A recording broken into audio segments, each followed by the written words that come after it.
first of all, it's great to be here. I love this place. This is like home to me, and I've missed it terribly. As soon as I got to Mount Vernon, I was like, oh, I made a mistake.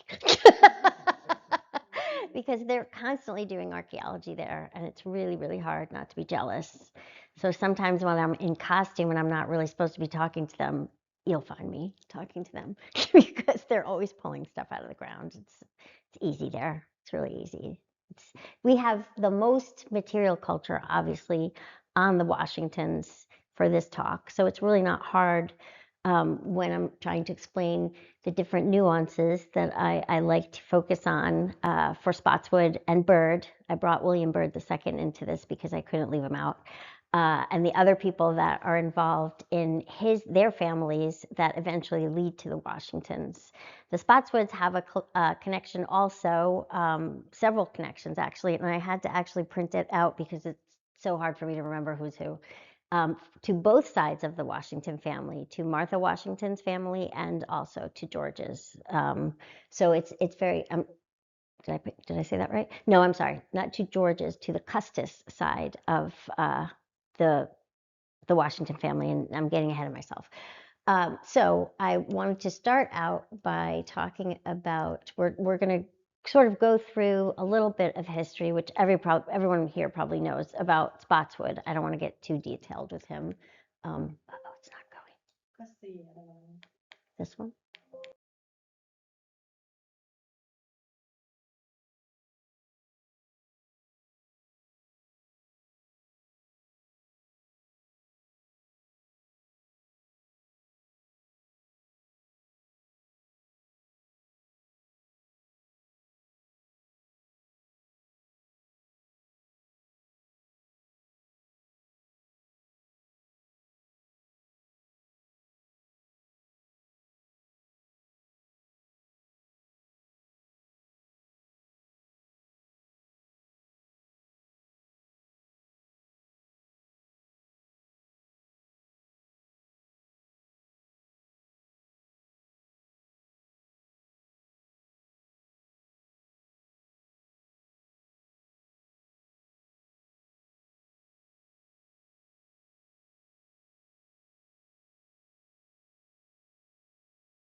Oh, there it is. Okay. So these are all the people that are going to have really big roles in this conversation, this talk. There's Spotswood over there on the immediate left, and here's Byrd. He's my favorite because he's just so colorful. And then, of course, you know Martha and George, and that's Byrd's wife, Lucy Park. Uh, Lucy Park Byrd, and she plays a pretty significant part in this as well. So Spotswood, as you know, was in the British military, and he actually was born into a family that was at one time very powerful in England. He's actually Scottish, but of course that was considered England at that point. and he was born into a family that had once been, they had a lot of clout. His great-grandfather was the Archbishop of Canterbury. His grandfather was one of the lawyers that counseled the monarchy, and they lost face kind of during the Civil War, and the Archbishop was actually beheaded because they took the wrong side. So the family was sort of dishonored and they lost most of their property. And so Spotswood, when he was a young man, decided that he and his cousin, John Spotswood, were going to try and somehow bring the honor back to the family name. So they both went in different directions. John became a businessman. He was trying to just acquire land, while Spotswood went into the military. And he started at the very, very bottom. And it was his own intellect and his own drive that drove him up through the ranks, and he did pretty well. He started at the very bottom as a flag holder, which sounds easy, but it's not, because you have to run around holding these giant flags. Whenever the officers are moving, there you are with your flag, and you have to make sure the flag is outside their tent, and if it's someone else, you have to get a different flag, so it sounds horrible. But he did a great job. And he was noticed, and he continued to rise up the ranks. Finally, he was captured by the Dutch and ultimately rescued by the Duke of Marlborough, giving his command to do whatever had to be done to get him out of there. And the Duke of Marlborough had noticed him, taken a liking to him, so he served under him. And when the Battle of Blenheim happened, which was the biggest battle, and the battle that he became famous for, he was noticed by not only the Duke, but then eventually the monarchy, Queen Anne. So he gets his beginning in England, and he does not start out with a lot of money at all, but he has a lot of fervor and he's got a lot of gumption, and he's taking that with him. So after the Battle of Blenheim, when he actually gets hit by a cannonball, and I think the legend is that he picked it up and said, "Hey, save this for me." But I don't think that happened. But he had to be out of commission for about a year after that, and then he went back into fighting. But when all of that was over, the Queen took notice of him, and she offered him the lieutenant governorship of Virginia. So he was acting instead of the actual governor in Ireland. And so when he came, he was it was 1710, so he was in his early 30s, and he was not married, and he had a very strong military attitude about himself, because that's really where he got all of his professional experience. He was very well schooled. He went through English schools that his father and grandfather had gone through. So he did go through all of what they would call the primary school and the secondary school, and he studied architecture and Euclid math, which is crazy brainiac stuff that has to do with geometry that I don't understand, and all sorts of other things that added to his general curiosity and his pretty amazing intellect. So when he gets to Virginia, he decides to shake it up a little bit, and he uses his military background to reshape Williamsburg, first of all, which I don't think goes over very well with a lot of people there, because he just came in, with a bang. He decided that he didn't want a green in the center of the town, which is sort of traditional. He wanted to lay it out like a military grid, because it was much more sufficient that way. It was easier to know where you were going and what you were doing. So that was his attitude about a lot of things. And as you were saying before, he was very involved in the building of the governor's palace, which is the governor's house. It had been begun, I think, before he got there, or at least there were plans to have it done, but he took over and poured a lot of money into it, and the council did complain a little bit about that. But he made it into an amazing showplace, and for every governor since then was able to use it for all sorts of really important events and dignitaries and all of that. So he used his architectural skills in order to do that, and that was more or less self-taught. I said that he studied it in school, but not really. He studied the relation of architecture to that crazy Euclid math that I don't understand. And he was really, really good at that. And we know that he had lots and lots of papers and sketches that he had made, and all sorts of equations of architectural stuff. But of course, it's gone because it burned at William and Mary, it was actually in their library, and their library burned. And all of the rest of his personal papers and papers from his administration were in the courthouse at Williamsburg, and that burned too. And then his house here eventually burned. So there's absolutely no paper trail for Spotswood, and he's really, really hard to pin down.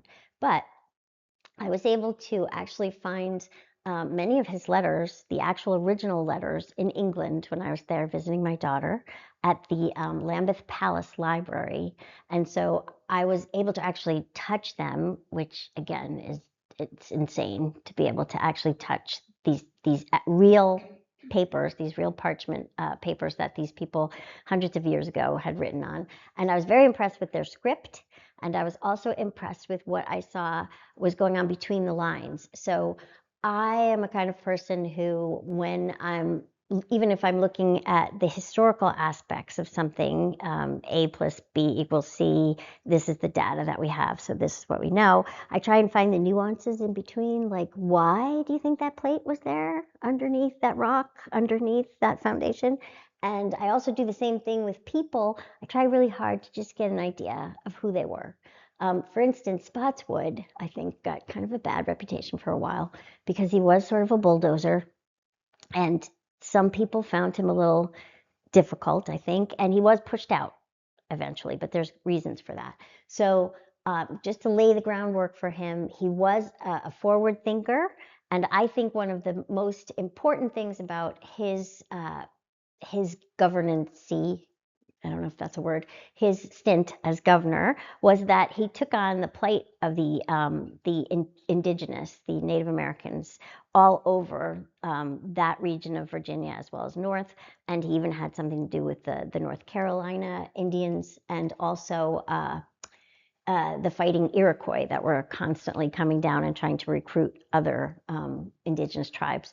And so he actually put himself out and put money into building the Fort Christiana, which was mirroring the Fort Germanna, which we'll get to in a second. He put his own money into it. He went out of his way to get a tutor that was going to be there to instruct young indigenous men, most of whom were sons of chiefs in the area. So he wanted to indoctrinate them as to the white man's world, also introduce them to Christianity, and to give them an English education, because he was thinking about the future. And if we can sort of all get on the same plane when it comes to things like that, and they understand where we're coming from, maybe things will be more peaceful, and all of this trade and all of the trade that was happening, and many of the indigenous were really getting slighted on that. Their territories were being impeded upon. A lot of the colonists were not very kind to them. They really did trample on their rights quite a bit. And he knew that too. And there were very hostile tribes in certain areas because there were bad things going on with the colonists, and they didn't think anything of just, abolishing whoever they wanted to. So he really did, I think, have his heart in the right place when it came to trying to give them at least a fair shot, knowing that we had already moved in and taken over all these beautiful lands, and we realized all of these great elements that are here for the taking in North America. We knew that, and they had known that, I'm sure, for thousands of years, but we wanted to make money off of it, and naturally England wanted to make money off of it. So he understood beyond that there's a person on the other end of that. And I think that he was sincere in wanting to help them. Although he was also a businessman, he also became involved with the enslaved.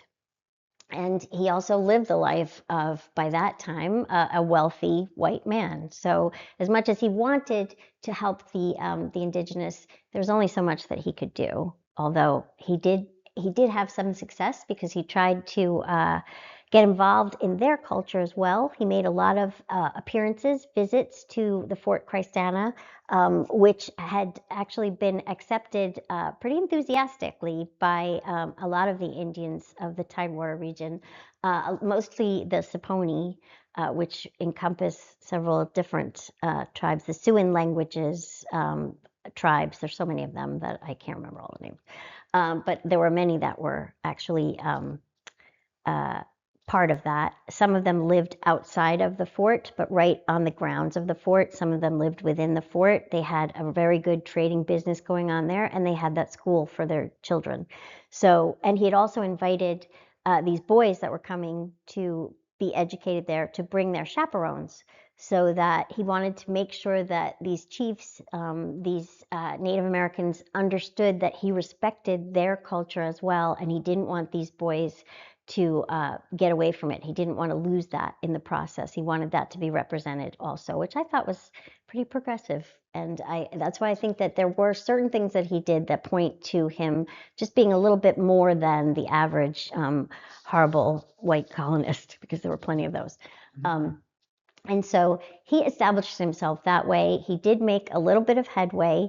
He was able to build some treaties with them. He at one time was called, his services were called upon because the North Carolina governor was not quite as friendly with the Indigenous there, and the Tuscaroras had already attacked and had many, many people held hostage. So he was able to actually get a group of tribes together that would go and sort of battle those people and get the hostage situation taken care of. So he was a hero as far as that goes also, and he was really the only guy for the job. And later on, and I know I'm going off the grid here, later on during his governorship, the citizens of North Carolina called on him again when Blackbeard was terrorizing the coast and inland of North Carolina. He and his pirates were not only just stealing from ships, they were actually going on land and raping and pillaging and doing all sorts of horrible things. And the governor of North Carolina was not inclined to really do anything about it. And it comes out later that he was pretty corrupt himself and involved to a certain extent, probably out of fear. So they send a secret party up to Virginia, and they get to him and they actually ask him, please help us. You know, everyone knew his reputation as a military man and all that. So he puts together what I think is the very first little group of Navy SEALs, and he sends them on their own little ship. And they go down and they find him, and eventually there is a battle, and someone from the administration of the governor of North Carolina actually warns Blackbeard. So we find out that that governor was corrupt, but they still win, and they take Blackbeard's head with them, but no one knows where it is now. It could be in the fort. We were always looking for it. Could be. And so, you know, could be a souvenir. So that's Spotswood right now. Now, at the same time that he's here, or he's fighting over at the Battle of Blenheim, there's another gentleman whose name is Colonel Daniel Park. They're close in age. He is actually born in Virginia, but really, really likes his English heritage and goes back and fights for the English. And he, I can't really find an account of how much money he was born into, but his family was already here and they were established, and I believe they were tobacco farmers, so they were pretty well off. But when he goes and he's in the army at that point, he is the aide to the Duke of Marlborough also. And so I mentioned him earlier that he had his eye on Spotswood and he liked Spotswood. So the Duke of Marlborough gives Colonel Park the task, which is a great honor, to go to the Queen and tell her that the Battle of Blenheim was a success. So just telling her that is like a big deal, apparently. So he gets to tell her, and because he was the lucky guy, she gives him a governorship in the Leeward Islands, which are in the Caribbean. Islands in the Caribbean, and he takes it. In the meantime, he does have a wife and two daughters here, Frances and Lucy Park. He's really a scoundrel, though. He cheats on his wife constantly and is very open about it. Doesn't even really live with her because he keeps going back and forth to London, and he treats them very badly. And there are lots and lots of letters of her begging him to please, relieve her of all these burdens and to help her, because as their daughters were growing up, there were eligible men that were seeking them out, and she felt like he should have some kind of say in that. She wanted them to obviously marry well, and he had been very strange about their upbringing. He didn't want them socializing. He didn't want to pay for the kinds of clothing that they needed to socialize and all that. He was kind of just really a nut. So he's there in the islands, and there are two gentlemen that are looking to court his daughters. William Byrd courts Lucy Park, and then, gosh, I have this thing in my head. See, that's Colonel Daniel Park, and he looks very suave there, but he gets his. I just want you to know, karma comes after him. And this is John Custis of Williamsburg, who's the other young man, and I'm sorry that it's so dark. I couldn't get a better picture of this. He is also kind of a nut. He's John Custis of Williamsburg, and everyone in Williamsburg knows who he is. His family has also been there for a couple of generations. They're very, very successful tobacco owners, and they own acres and acres, thousands of acres of land. So he courts the older Park girl, Frances Park, and Byrd courts the younger. They both get married around the same time, and there are rumors, and I've read them, but I don't know what constituted them, that both girls were a little high-strung and probably not going to be the easiest wives to take care of. And that turns out to be very true, apparently, in Custis's case, but he was also not really a pretty picture himself. They end up having two children, one of whom is Daniel Park Custis, who becomes the first husband of Martha Dandridge Custis Washington. So that's the first little connection that we have. So he has married Frances Park, and Byrd has married Lucy Park. Meanwhile, their father Park, which is what Byrd calls him, is in the islands. Oops. There they are. He's in the islands, and he's governing, but he sort of takes to governing the same way that he did to marriage. He's really a nut, and he's not doing anything right, and people start to rebel against him, and he definitely gets his. He, oops. He, I wanted to go back, it doesn't matter. He is actually dragged out of his house by a mob and killed in the most notorious way, just tortured and awful, awful. Some poor lady tries to give him a drink of water, and she almost gets it herself. So he is completely devoid of no one has any mercy on him because he's been that bad. And it seems like he's led that kind of life. Even the queen just kind of like looks the other way, like it really didn't happen. So she doesn't get involved at all.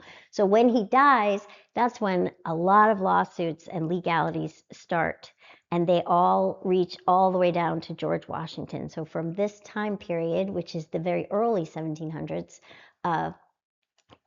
Colonel Daniel Park's money problems are going to start dwindling down all of his descendants and his children. So when he dies, in his will, it says that everything goes to an illegitimate daughter whose mother also lives in the islands, and that she needs to take his surname, and then she gets everything. So she gets everything. The two girls in America get nothing, but what they do get is he expects Frances, who is Custis's wife, to pay all of his debts. So that means he expects Custis to pay her debts. And he never gives them the bridal money that he was supposed to, the dowry that he was supposed to have put on the heads of each of them. And he always says, oh, it's coming. So they're sure that when he dies, it's going to be in the will. They're waiting for them, but nothing. Byrd was promised £1,000 sterling. And I think Custis was promised £4,000 sterling. They both end up losing a lot of money because of this guy. So John Custis does take on much of his father-in-law's debt, and he pays it. But there's still more. There's all sorts of legalities as far as land debt and everything else. And stuff that has to do with monies that have been spent or invested in London. So Byrd goes to London and tries to clean that mess up. And in the meantime, he buys some of the land that's in question, thinking if he buys it, then the debt will be over with, but he's wrong, and that debt follows him around. So if you read his book, which is one of my favorites, his first diary. Have you ever read The Secret Diary of William Byrd? I highly recommend it. It's very naughty, because he is very scandalous, but there's a lot of good, juicy stuff in there. And he's constantly he talks to his brother and sister Custis, that's how he addresses them as their in-laws, and his father-in-law as Father Park. And I couldn't figure that out for the longest time, what he was talking about, because he was constantly talking about money and that he was annoyed that he was shelling out even more money, et cetera, et cetera. But now I know. So that continues for years and years. Lucy Park dies and leaves him two daughters. She's also already, I don't know why this isn't working. Okay, she's already had two sons that have perished, but she has two daughters that she leaves Byrd with. She dies in 1716. Her sister dies in 1714. So they have almost parallel lives. And her sister and Custis have such a volatile marriage that people all over Williamsburg know that they're constantly fighting and screaming at each other. And he goes to court to ask that she be ordered, please, not to call him vile names. And he has in his will, he has this whole long thing he wants put on his tombstone, and it has to be, otherwise anyone in his family isn't going to get a penny. And it talks about how, his life was miserable. He only had about 7 years of peace after she died. It was horrible. So he was really a pretty picture himself. So she dies, and in the book, George Washington Parke Custis's Book of Memories, he writes a lot about this, and he says the poor woman gave him two children, and then she succumbed to smallpox, 2 years later, and it was probably to her good fortune because it was not a nice thing to be married to this guy. But in the meantime, somehow Spotswood and Byrd is a constant companion of Spotswood's because he's sort of kissing up to the governor. They become fast friends with Custis. Byrd, of course, is his brother-in-law, but Spotswood is also in, can you see this okay? It's very blurry, I'm sorry. Spotswood has become a very good friend of Custis, and of course now he's the governor. But and he even Custis invites Byrd and Spotswood to be the godfather of Daniel Parke Custis, who is his oldest child, his son. So that shows. Oh, thank you. That shows already a pretty tight bond, and also another nuance, another connection between the Spotswoods and the Washingtons and the Custises and all of that. All these families sort of trip over each other in the future. So Custis asks Spotswood and Byrd to be the godfathers of his son. And I only found that out just a little while ago, and it was in tiny little print, and I think I told you right away because I was so excited. So they're really great friends, and then suddenly there's a feud that happens a few years later, and it's not documented exactly when it happened, but apparently Spotswood chopped down some trees that Custis said were on his property, and they never got over it, because I guess Spotswood didn't say he was sorry, and the other guy just didn't want to let it go. So now they're enemies, and they don't like each other.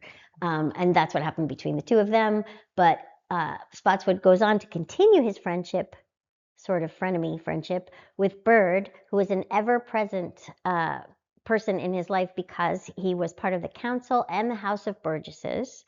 So as soon as Governor Spotswood landed in Virginia in 1710, literally, Byrd was the next day at his side. He went to the big celebration. He saw him be not inaugurated, but sworn in. And Spotswood realized right away this guy must be important because he's everywhere and he's asking all these questions and he's wealthy and he knows everyone. And he was very upset when he got to the swearing in ceremony because there was a list of all of these people in the House of Burgesses and all of these dignified citizens that were going to be named during this ceremony, and Byrd's name is off the list for some reason.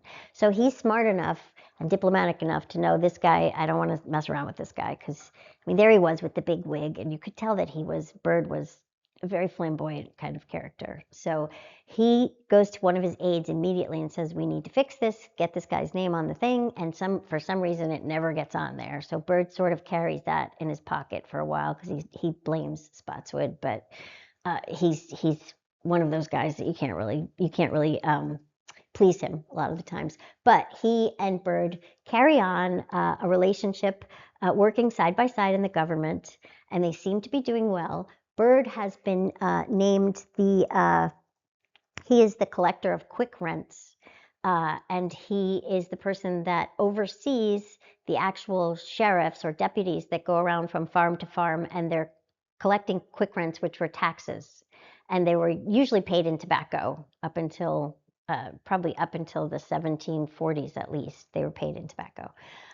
So at some point, Byrd, Spotswood realizes that that system is not really working very well. Somebody's pocketing something because it's not really, there's no good documentation. There aren't any good filings made on it. Byrd is very loose about telling him who's collecting what from whom. It's just not reported on. So Spotswood, again, being the military guy, black and white, gets mad and addresses the situation, and he actually brings it with him to London when he goes to London and addresses the monarchy as well as the London Business Association. They were actually the Virginia Company Association. They were the guys that oversee all of, and I'm making this very simple and I apologize, but they were the men that oversee all the business basically that England was doing with Virginia, and they had made an awful lot of money from all of these raw elements that we have here, like first it was lumber, then it was tobacco. They were also looking for metals, precious metals, all sorts of things they were able to profit from. So he goes to them specifically and says, this guy is on the take, something's wrong, we need to fix this. And then he's given the authority to go back and fix it. And of course, that gets Byrd a little tied up. He doesn't like that. So he is in London for a time doing that. And at some point, he comes back. He marries his wife, Butler, and they have 4 children, all in London. And it's very hard to find any records of that, although someone did find a record of the baptism of Dorothea recently. That's the only thing I've ever seen. It's even hard to find the records of their marriage. No one really knew where Butler came from, why he married her. At that point, he was pretty old, and he was not married yet, and she was in her 20s. I think he was in his late 30s. So it was, or maybe even early 40s. So it was kind of questionable, and there's absolutely no documentation where they were, when they had the children, even how old they were when they came back again. So it's very foggy. But he comes home, and he's happy to be home. Meanwhile, Byrd goes to London, and I know this is complicated. I'm sorry, it's like a soap opera. Byrd goes to London, and while he's there, he's trying to settle Father Park's issues, but he's also on his own sort of retaliation journey tour, and he writes back and forth to his brother Custis. And it's funny because one of the things that you pick up from Byrd, if you read any of his diaries, there's 2 of them, he never ever criticizes, even to himself. He's writing in his own journal. He never criticizes Spotswood at all. Never says, I can't stand him. I don't know why they picked him. He is always just very, very black and white about what they've done. He records, the most that he records in his journal is the one thing he records consistently is what he ate that day. So we get a very good idea of colonial life that way. But he never says anything off color at all about Spotswood. So you don't get any idea from him personally that he's like so agitated that he's writing about it. However, when he writes to his brother-in-law, he tells him that he's pretty pissed, and I beg your pardon, that's not really very professional. He's pretty upset, and he just kind of has his backup, and I'm just going to read you like a couple of little excerpts because this is so Byrd. He says, he's saying this to his brother-in-law. It is a great surprise to you, as to many others, that Mr. Roscoe has been made Receiver General, and that's the title for the person who actually collects the quick rents. I confess, if I had given away the place, it is likely Mr. Roscoe is not the person in the world I should soonest have given it to, but if you put the case that I sold it, you would not wonder that I should dispose of it to so fair a bidder as he was, and indeed, I fancy there are not many who would have given £500 for it. So he's basically saying he sold the position. He didn't quit. He wasn't asked to move. He told this guy, if you give me £500, you can go and get this job. So then he starts to complain a little bit about Spotswood, but he never ever says his name. And he says, I assure you, it was not my apprehension of being removed by any complaint that might be formed against me that made me resign, but such an office as that of Receiver General of the King's Revenue makes a man liable to be ill-treated by a governor under the notion of advancing his Majesty's interest, by which pious pretense he may heap insupportable insupportable trouble upon that officer. If he should have the spirit to oppose his will and pleasure, he must either be a slave to his humor, must fawn upon him and jump over a stick whenever he bid, or else he must have so much trouble loaded upon him as to make his place uneasy. In short, such a man must be either the governor's dog or his ass. So he's obviously a little miffed. And so he then really cranks it up, and he and several other people who don't like the strong-handedness of Spotswood get the ear of the crown, and they do a little backdoor stuff. And by the time Byrd is finished with his business, he is no longer the governor. He's unseated. He's just not asked to continue. He's not really fired, but he's just not asked to continue past 1722. No one knows what conversation preceded that, who told him pack up and go, but that was it, 1722. And you know darn well that Byrd had a lot to do with it. They were also competitive later on in life because Spotswood, of course, brought over all the Germans from Germany here to Germanna and established his mining company. And he was one of the first in the area to really be successful over it, and he made a lot of money doing that. And I think that also made Byrd angry because he really wasn't supposed to be making money for himself while he was the governor, but he was. And when he went to the Shenandoah to explore all of that and be a great adventurer, he somehow got all these great dignified men to come with him, and he had them buy land for him. He couldn't buy it in his own name, so he had them do it. So he was definitely a shyster, a good businessman, and very, forthright. I used to say that I think he was the 18th century Trump, because he just had that kind of, I'm doing it, this is where it's going to happen. And he was good at solving problems, but he was also, a little questionable. So he then goes, and Spotswood more or less retires, and we all know the story after that. We've been digging for the fort forever because we think it was here. It's very exciting because I still think it is here. And Byrd continues. He has a huge plantation called Westover, and he is very successful, even though he's lost money because of his father Park. He does pretty well. So he marries Lucy. He tries to alleviate all of that. Lucy dies when she comes to London to be with him. She dies of smallpox also, so just like her sister. And Byrd quietly retaliates against Spotswood while he's in London, and ultimately he helps to unseat him. Okay, so that's, I went too far. How do you go back on this thing? No, it's fine. It doesn't let you go backwards for some reason. Okay, well, okay. Oh gosh. Now I went way too far. I don't know. It's not letting us. Okay. Sorry. It's okay. So now we've come to both Byrd and Custis have lost their wives, but they both go on to marry again. So they really have nothing to do with the Parks after that. And if you're wondering why everyone after Colonel Daniel Park, the one that was murdered in the islands, by the way, he's the only Virginia governor that was ever murdered while in office.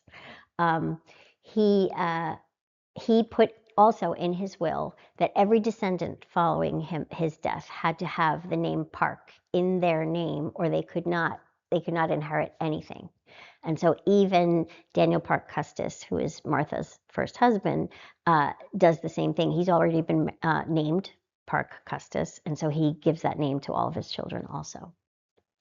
So enter Daniel Park Custis, who is the eldest son of John Custis, whose wife Frances died, and he has a younger daughter, and he marries her off. But for some reason, he has a real issue with his son Daniel marrying. So he says no to all these different women that he keeps bringing to him. She's not wealthy enough. She's not good enough. She's not this. She's not that. So he tries to marry like 3 times, and his father says no. In the meantime, he's actually running the whole plantation in New Kent, which is called White House. And his father, John Custis, is living in Williamsburg, and he has several properties there, but there's one that is very special, and they're actually excavating it now in Williamsburg because he was a leader in well, I shouldn't say a leader, but he was sort of a groundbreaker in the idea of ornamental gardening. He had seen lots of pictures and things, paintings of ornamental gardens in France, and there are some in England. France were a little bit more elaborate. And so he decides to do that here, and he did it in Williamsburg, and it did become sort of a showplace. So that particular property has always been known. Everyone always knew that was the Custis property. It's right on a corner, and it was very big. And just a couple of years ago, they started to excavate because they had found some remnants of the gardens. And it was very exciting because I was actually in field school then, and we went and visited, and they had just started to find where the foundations of the garden beds on the furthest field were. It was really exciting. So they continue with that.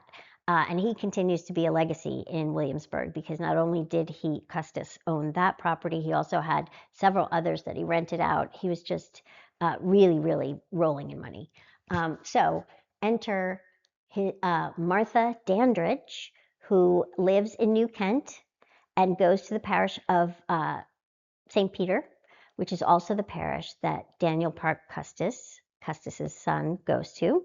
So they are aware of each other, although Daniel is 20 years older than her. He's a vestryman, so he's in the community. People know who he is, etc. And of course, her family knows who his family is because they're so wealthy. They've eaten up most of the land there. And so he decides that he likes Martha. She's the oldest of 8 children. Her father was John Dandridge, was also considered gentry, but just sort of a notch up from middle class. He wasn't really very wealthy. His farm was only 500 acres, and he only had, like, I think 18 enslaved, which made him not wealthy. But he did have enslaved people, and that was one of the reasons why he was considered gentry. So he decides to marry her, and he goes to his father, and his father goes insane and says, nope, she's not good enough. She can't marry you. I can't stand her father. John Dandridge isn't good enough, whatever. And he goes so nuts that he takes some of his silver, which is worth, I don't know how much, from England. He has a whole silver service and all that, and says he's going to give it to the barmaid down the street rather than let Martha Dandridge inherit this. And he does it. And he more or less dishonors him in his quest to do that. But Daniel keeps plugging away, and he keeps saying no. So finally, and no one knows how this happened, but somehow Martha herself decides to make an appointment to go see Father Custis. And she goes and has a little tete-a-tete with him. I guess they had tea. And she was very charming, really sweet, and very outgoing by all accounts. So somehow she won him over in that one conversation. She probably complimented his garden and all sorts of other things, but he absolutely loved her by the end of that particular meeting, so much that Daniel Parke Custis's lawyer contacts him immediately and says, you got to work fast because your father just said yes, so you have to marry this girl now. So they get married very quickly. And in the meantime, John Custis had an illegitimate son that was born of an enslaved person on his property, and he treated him more like a legitimate son than he did his own son. He gave him all sorts of stuff, and he was threatening to leave everything to him if Daniel didn't marry who he wanted to. And he also threatened that Daniel had to take care of him. So he dies just before the wedding. And in his will, he says that Daniel has to build a house for this young Jack Custis, and he has to furnish it with this and this and this. And before that, he has to live with him. So he has to really take good care of him, which he does. But then, unfortunately, Jack dies very early. But it was just such a strange mindset that these two guys, they were just nuts. And everyone in Williamsburg knew that Custis was nuts because, as I said earlier, his marriage to Frances was very volatile. It was so volatile that people would hear them fighting. And so, how embarrassing. So, poor Daniel. But he ended up marrying Martha, who was 20 years his junior. She was only 17. They married in 1750, and they have a very good, happy marriage. There's a lot of affection between them. Apparently, he was in good shape. He didn't look like an old guy. They had 4 children, but the first 2 died very young. They didn't even make it to their 5th birthdays, which is very sad. The second 2, the 2 youngest, did live through childhood, uh, but their papa died very early. So he dies 7 years into their marriage, very suddenly. And he dies of an illness that most likely was very close to the one that her second child had just died of, like 3 months prior to that. So it was really horrible. And that's one of the things that I wanted to mention, is that when we think about people of that age and anything that they did accomplish, or some of the things that they did that we really question, like slavery, like so many different mindsets that we just can't wrap our own minds around. It's important to remember that, first of all, of course we know this, there was no outside interference at all. There was no radio. In Williamsburg you had newspapers, but out in the country you didn't. There were no voices telling you what to do or what not to do. So if you were a society person, someone of wealth who was part of the gentry, then of course you were in the know because you were within society. But otherwise, you're just really trying to survive. And one of the things that nobody could escape was the specter of death. It was always around, and you just never knew when someone was going to die. Her husband got sick, and he died within, I think, 10 days. And they thought that he was going to be okay because they just call it a fever, because everything is a fever. And sometimes you can beat a fever. A lot of children did at different times, but they didn't know what they were fighting. They didn't know what kind of fever it was, if it was something to do with like a strep throat or who knows, pneumonia. They never could tell the difference, obviously. But the sad thing is that there's a huge percentage, almost 100% of all women gave birth to children that died. Not all of their children lived, and they all continued to just give birth over and over again, hoping to accomplish a family. And it had to be really sad. The way that sometimes people look at it, I think, in our world with kind of a hard heart, saying, well, they were only having all these kids so that they could, help them make money, or so that they could be heirs and this and that. But they're still human. And of course, they had an attachment to these babies that died. So very sadly, the first 2 died very, very young. And the other 2, when their papa died, were also very young. The baby, whose name was Martha, but her nickname was Patsy, was probably less than a year old when her father died. And then little Jack, whose name was really John, was about 3. So I'm sorry that I'm on the wrong picture, but Martha goes on to, she's a go-getter, and she decides to run the family estate, run White House, Daniel Parke Custis's home. They had something like 120,000 acres. They had about 300 enslaved people, and they had properties in other places. So she had gotten used to, with her husband, dealing with their agents in London, and that was how they made their money. They were sending tobacco to the agents in London who would sell it for them and then send them the proceeds. Sometimes they would have the money in a bank in London. And they also were able to make lists of goods that they wanted, and they'd send them to the same agents, and those agents would then send out people to find these things that they wanted. So that part was really fun. And she has lists and lists of things that she's ordered. She was really, really into fashion, which is a lot of fun. What's that? What? Like Amazon. Sort of. She's got all these dancing shoes that she's always ordering, and all these beautiful fabrics and gowns and all sorts of things. So that gives you a clue as to who she was. She was sort of, she was really, really taking a bite out of the society that she had been introduced to. And she was a very good hostess. Her mother taught her very well when she was teaching her about housewifery when she was a young girl. So she acclimated herself very well to that kind of life very quickly. So when he dies, she just wants to stay there, and she decides to run the estate on her own. So she's actually doing the books. She's actually doing all of the accounting and writing letters back and forth to the agents and demanding that they get good prices for this or that, because she knows what she just sent. She's kind of tough, and she does a good job. She does have some help from some lawyers that work with her. But this is an opportunity that most young women never got, and she was really pretty good at it. So she's in her own world there for just about a year, a little bit over a year in the mourning period, and she doesn't really want to court But she goes to court to try and get a male guardian assigned to her for her two children's interests, because they had inherited so much from their father that they needed someone sort of as a protector and who could make decisions for that money. But the court says, no, we're not doing that. If you want a guardian, you're going to have to get married again, because they were so nice about women back then. So she decides that she's going to marry who she wants to decide to at this point, because she is the wealthiest widow in all of Virginia at that point. And apparently, though, at that time there were only a couple of old stodgy guys that were interested, and they were really old, and they were just sniffing around for money, so she wasn't interested at all. So one day, the legend goes that one day she was invited. Now you see, Wilhelmina Byrd is Byrd's younger daughter. She married Thomas Chamberlain, who was another resident of that area, also another prominent family. He has a brother named Richard Chamberlain, who lived just down the lane from the White House estate and plantation.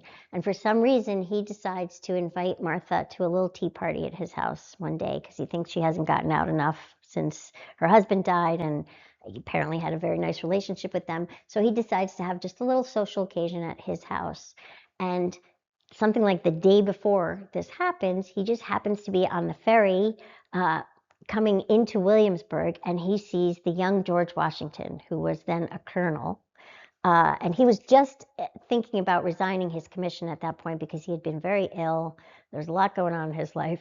He was thinking about marrying, but he wasn't quite sure, and he didn't really have a lot to give. His family was also the same level of gentry that Martha's had been. It was a working farm. They had enslaved people. They were able to make a living that way, but that was it. They didn't go above that as far as society went. So he tells him, you need to come to my house. I'm seeing you. You're such a great guy. I know who you are. You know who I am. You have to. You're the Colonel Washington. You have to come, because he's already a celebrity then because of the French and Indian War. He's been a hero already. People know who he is. He's very dashing looking, really tall. Everybody wants a piece of him. So he says, nope, I have to go to the doctor in Williamsburg. That's why I'm here, because he'd been suffering with dysentery for like 6 months. It was horrible. So apparently, the story goes, when he tells him that the lovely widow Custis, the very wealthy, lovely widow Custis, is going to be at this tea party, that's when he says, oh, okay, but I can only stay for the afternoon. So he comes. She doesn't know that he's coming. This is all conjecture that people have written. She doesn't know that he's coming, and when he comes in, he looks big and handsome and fabulous. They have met once before at some social occasion. That's also sort of a legend, but it's provable, most likely. They've met in Williamsburg just once while her husband was still alive. So they knew who each other was, but that was it. So they start to chit chat. And apparently he says he's going to leave that day because he has to get to Williamsburg. He ends up staying the night and for a very long breakfast the next day, and takes off. And when he leaves, he asks if he can come and see her. So that's the beginning of their courtship. And they get married less than a year after that. So that was the rest is history. So Chamberlain was very instrumental in that, and it's just funny that it was Byrd's daughter that married a Chamberlain. And there he is. He looked very much like that. That would have been his regimental uniform. And I don't know why. I can't remember. I did know this at some point. Why they always look a little bit chubby. I think that's supposed to show prosperity, like you wouldn't be skin and bones if you were, not doing well. So they always have a little paunch there. But he's looking very regal and regimental there. And this is obviously a very nice and it's a very nice portrait of him. It doesn't give you pause like the others. So they marry on January 6th, 1759, which is Twelfth Night. And that is a time when a lot of people chose to get married because that's when you would have all of your family with you. It's the 12th day of Christmas. People travel and stay together for weeks at a time then. So they marry at White House, which is kind of funny, White House. And they live there for a couple months. Then they go into Williamsburg, and then finally they go to Mount Vernon. And so, as I was saying before, they have the most material culture out of anyone we've just discussed. So I don't even have to get into how we know this and how we know that. And also, Washington kept impeccable journals every day. And he talked about the weather and all sorts of things. He also writes down what he eats and what he doesn't eat. Just very, very focused. No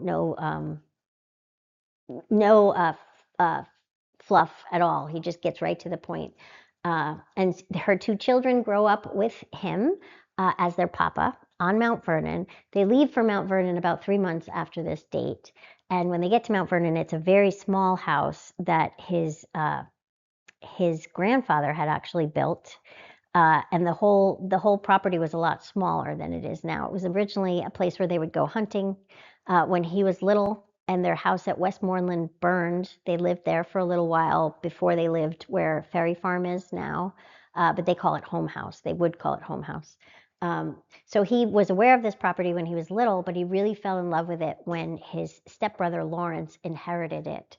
So he always wanted it, and then when Lawrence passed, he eventually got it. So he had just really acquired the whole property when he married Martha. So he was very proud of that, and he knew he needed a wife, and preferably a wife with some money, if he could, so he could expand this place. And that's what he does. And she falls in love with Mount Vernon, and that becomes their number one focus for the next few years. And her children are very happy. He treats them as if they are his own.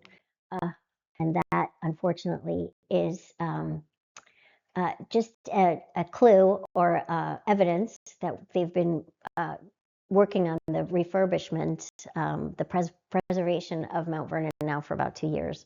And that horrible plastic thing stays there. I don't know why, but I hate it. But that house, the house that it became took them about 40 years to build. The original house was only 1.5 stories, and it could fit right inside of it. And so that was their love. They really, really enjoyed being there. They both wanted to be there more than, again with this, they wanted to be there more than anywhere else. I just skipped over a really nice picture that just had some pictures of Mount Vernon and some of the uncovered insides during the restoration are so interesting. There were some hand-hewn giant beams underneath the study, and they all had Roman numerals on them so that they knew where to connect. And they took us in to show it to us because they said no one's going to see this again for at least 100 years. So it was really cool. And then there are other parts on the property, including the house, that have all sorts of obviously hand-done things. And one of the best things about Washington is while he was building this house with his lovely wife, Martha, he also used his own ingenuity to accomplish a lot. He did not have a formal education, and that was because when his father died, he was about 11, and he had 2 older stepbrothers that had received a formal education in England, and there was not enough money for him to have it. So for the rest of his life, he accomplishes all these amazing things, but he's really self-educated. He's had a couple of tutors, but he goes out of his way to read everything that he can. He's read hundreds and hundreds of books. At some point, he learns about architecture, and he actually designs a lot of the house. And what they just recently found, this was really exciting, underneath a part of the basement was a drainage system that he actually put in himself. And he did it because at one point when he came home, I think it was just after the war, and the newest room on the house had just been finished, and he was looking at it. He realized that the house was a little bit off kilter. If you step back, you could see it wasn't quite straight. So he knew that there was an issue there if it rained, that the basement was going to flood. So they tried to rectify that, and then he actually built this drainage system inside the floor of the basement, and we didn't know it was there until about a year ago. It's amazing, and it actually worked because it would have flooded many times. Apparently, right after he decided to do that, there was a huge rainstorm, and so he was able to see that it worked. That worked. He also designed a way for some of that water to be propelled from the house underground in these little sort of pipes that led to his dung repository. Which is what he used for fertilizer. And it was all underground. And I have no idea how this guy knew how to do that, but he was just amazing. So that's something really, really incredible about him. You can say a lot about the other gentlemen that we've been talking about. They all accomplished certain things in their lives, even the one that got murdered. But they all had very good educations, and they were all brought up with something in their hands already. But he really was a self-made man. He inherited Ferry Farm, but his mother refused to leave there for most of his life because she just wanted to stay there, so he couldn't really do anything with it. And so he eventually gets her into Fredericksburg, and he's able to glean a little bit of prosperity from that, but not that much. And there is a letter from Robert Spotswood, I think, detailing that. No, I'm sorry. No, there's a letter from one of his guys, his workers, telling him that the Spotswoods, Mr. Spotswood, over in New Post, is going to try and build another ferry near the ferry that's already going from Ferry Farm that goes across the Rappahannock. And that would have, for some reason, it would have really, really imposed upon them and their property. So he says we have to talk him out of it. That's not right, and this isn't good. So he already knows Spotswood at that time. And the interesting thing is, and I know I'm jumping all over the place, is that his father, Augustine, would have been a contemporary of Alexander Spotswood's. And he actually invests in the iron industry around the same time, if not sooner, than Spotswood does. But the company that he invests in is a British company called Principio. And so they have more or less control over the mining and everything that's going to go on here, because he has found out that his property in Accokeek had some iron ore there. So he was able to mine that there. And Washington is able to continue the mine, I think, for a while. And at some point, there's a mine, a very, very big, large working mine in or behind the city of Fredericksburg, and that becomes very important during the Revolution. So there was already a lot of stuff going on with iron in that area, and I wasn't really aware of that. I think that Spotswood was the most successful, and he had the most enslaved people, and that's why I think he was able to make so much money. And Byrd, in all of his writings, when he goes to visit Spotswood, even after they were frenemies and he got him kicked off the governorship, he goes to talk to him about it because he wants to know how Spotswood has grown his business so much. And he's told it takes at least 100 slaves a day to do this. And you have to do this and this and this and this. And I think Byrd makes a half-hearted try. He does have some mining stuff, but it never really goes anywhere. But the interesting thing about that little visit, and that was in 1732, I believe, and it's written all about in Byrd's book, Journey to the Mines, that they have this conversation, he and Spotswood, while they're walking around the property, and that's when he dubs it the Enchanted Castle, because he thinks it's so pretty and he's really making fun of him. But they have this conversation about the future of the country, and both of them already know that there's some disruption happening in Boston, because people are starting to get angry at the lack of charters and the more taxes and all sorts of things are starting to brew. And this is like 40 years before it's even going to happen. And they both predicted it in that conversation, which was very interesting. So furthermore, and I won't drag you through this anymore because you've been really good, and my husband's actually awake, so that's good. I will tell you what the actual descendants and family connections between the Spotswoods and the Washington, Dandridge, Custis family are. John Spotswood is the eldest son of Alexander, and he marries Mary Dandridge, who's a cousin of Martha Washington. Brigadier General Alexander Spotswood, John's son, so that would be Alexander's grandson, married Elizabeth Washington, who was a niece of George Washington. And then Anne Catherine Spotswood marries Colonel Bernard Moore, who is the ancestral connection to Robert E. Lee and Helen Keller, which is interesting because the youngest Custis son's daughter actually marries Robert E. Lee. And Dorothea Spotswood, who is the one that I think you just found that, marries Colonel Nathaniel West Dandridge.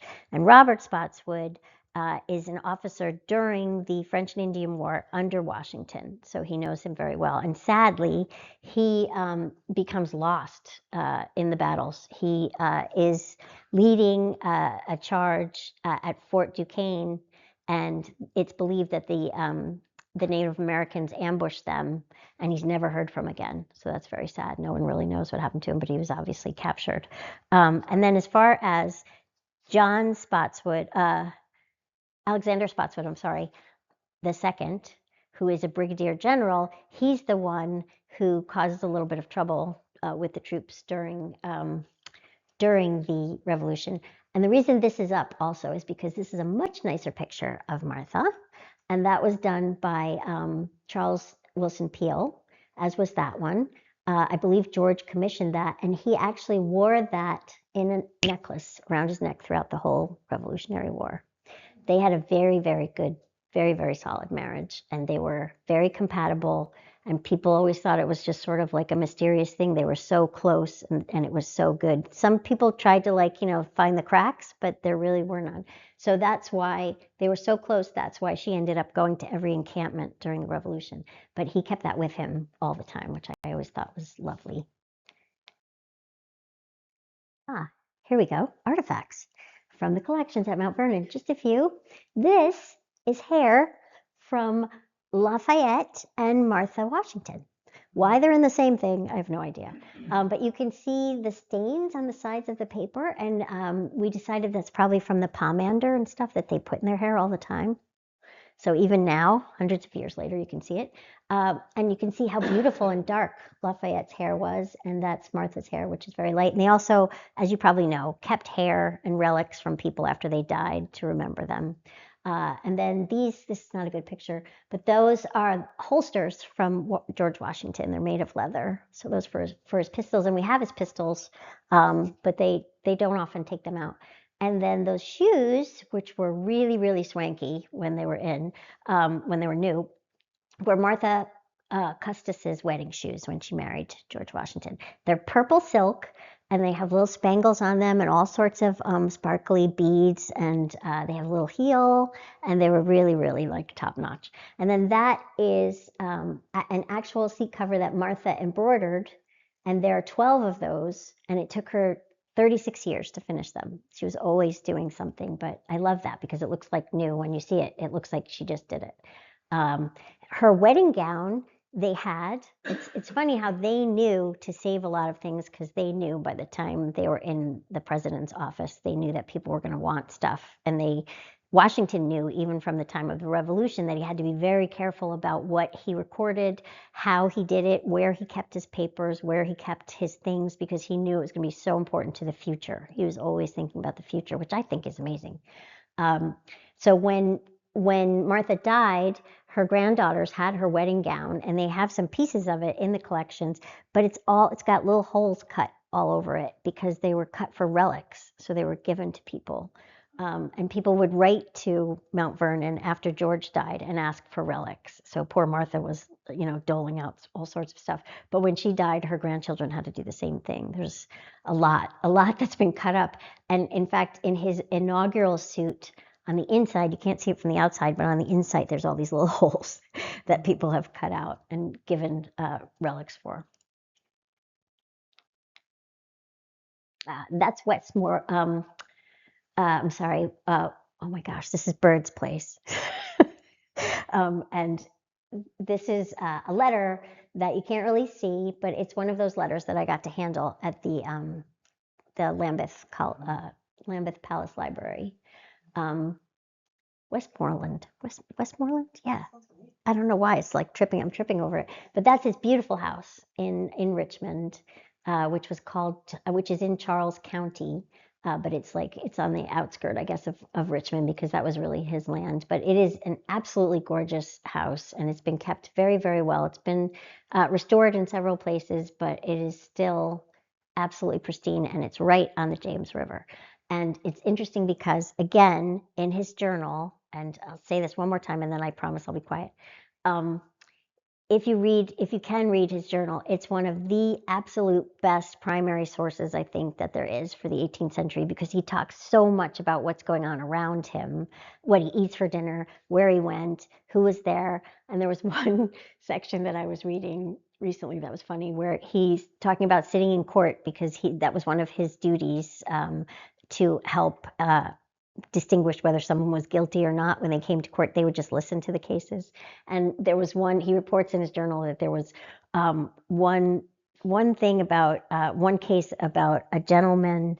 I don't know what he did to this woman, but he makes it very clear that she was homely. He says that she was not a good-looking woman. And then the next instance is that he went out to dinner with this one and that one, and he said his prayers, and he allowed himself to say some nasty things. It's like, it's just, he's so funny because he gives us such a strong idea of, first of all, how elite the elite were, how seriously he took himself, but also about society around him. It's so exciting. Just learning some of the stuff that he's come out with, some of the things that he's taught us just through all of that. And then, of course, this is Martha and George. That is the likeness of George, the very closest likeness that there is, because that was actually, that's the Houdon bust. It's a French sculptor came and worked on George at Mount Vernon, and he actually made a plaster mask. He had to lay down in, I think it was in the greenhouse. He laid down there and had this thing poured over him and had to stay still for hours. And apparently one of his little granddaughters looked in the window and got really scared because she thought he was dead.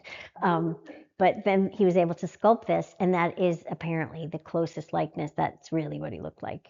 And then this is Martha, and you'll see how very different she looks from that horrible painting of her when she was, 17 or 18.